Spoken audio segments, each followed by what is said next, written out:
Welcome to வலம்பெருக. வணக்கம். நான் கார்த்திகா.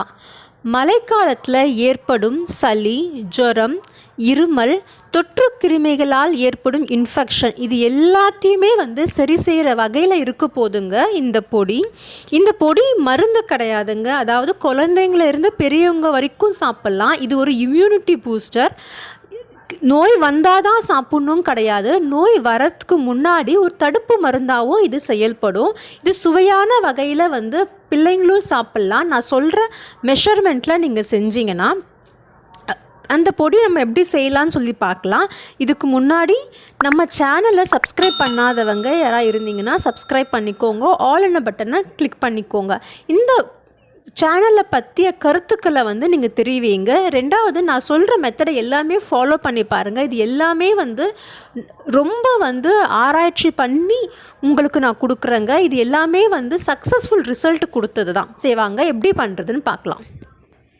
இப்போது சுக்கு நல்லா காஞ்ச சுக்காக எடுத்துக்கோங்க. இது டைஜஷனுக்கு ரொம்ப நல்லது. ரெண்டாவது,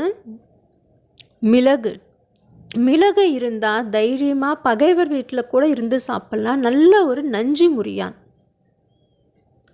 அப்புறம் திப்பிலி நுரையீரல் சம்மந்தப்பட்ட ஆஸ்துமா, கோல்டு, அதில் கட்டி இருக்கிற சளி இது எல்லாத்தையுமே முறிக்கக்கூடிய தன்மை உள்ளது திப்பிலி. தனியா வாய்ப்புண் சம்மந்தப்பட்ட எல்லா புண்களையும் சரி செய்யுங்க தனியா. ரெண்டாவது அதிமதுரம் தொண்டை புண், அதாவது தொண்டையில் இருந்து குடல் சம்மந்தப்பட்ட எல்லா விதமான புண்களையும் ஆற்றும். நாக்கு வறண்டு போயிருக்கும் பார்த்தீங்களா, நாக்கு வறட்சியை கூட தடுக்குங்க இந்த அதிமதுரம்.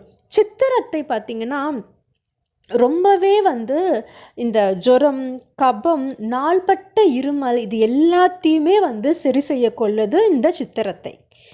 இந்த 6 சம பங்கு எடுத்துக்கணும். நான் சொன்ன இந்த 6 பொருட்களுமே ஒரு நல்ல ஒரு இம்யூனிட்டி பூஸ்டர். அதாவது இந்த மழை காலத்தில் வர வகையாக சொல்கிறாங்களே வைரல் ஃபீவர், இது எல்லா விதமான வைரல் ஃபீவரையும் வராமல் தடுக்கக்கூடிய தன்மை இதுக்கு அதிகமாக இருக்குது. ஸோ இது எல்லாருமே, அதாவது இந்த மாதிரி பிரச்சனைகள் கோல்டு, காஃபு, ஜுரம் இருக்கிறவங்க தான் யூஸ் பண்ணணும்னு கிடையாது. இது இல்லாதவங்க கூட தடுப்பு மருந்தாகவும் இதை யூஸ் பண்ணலாம்.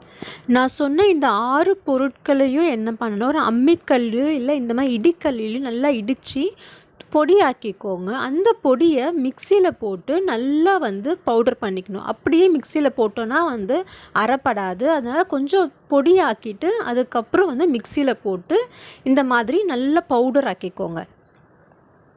இப்போது நம்ம அரைச்சி வச்சுருக்க அந்த பவுட்ரை சளி பிடிச்சாலோ இல்லை இருமல் இருந்தாலோ குழந்தைங்களாக இருந்தாங்கன்னா 1/4 ஸ்பூன் அளவை எடுத்து தேனில் போட்டு குழைச்சி நம்ம ஆள்காட்டி விரல் இருக்குது பார்த்திங்களா, அதில் எடுத்து நாக்கில் தடவி விடணும். அதை என்ன பண்ணணும், குழந்தைங்க சுவைச்சி சாப்பிடணும். அப்படி சாப்பிடும்போது தொண்டையில் ஏதாவது புண்ணு இருந்தாலோ இல்லை இன்ஃபெக்ஷன் இருந்தாலோ சரியாகும்.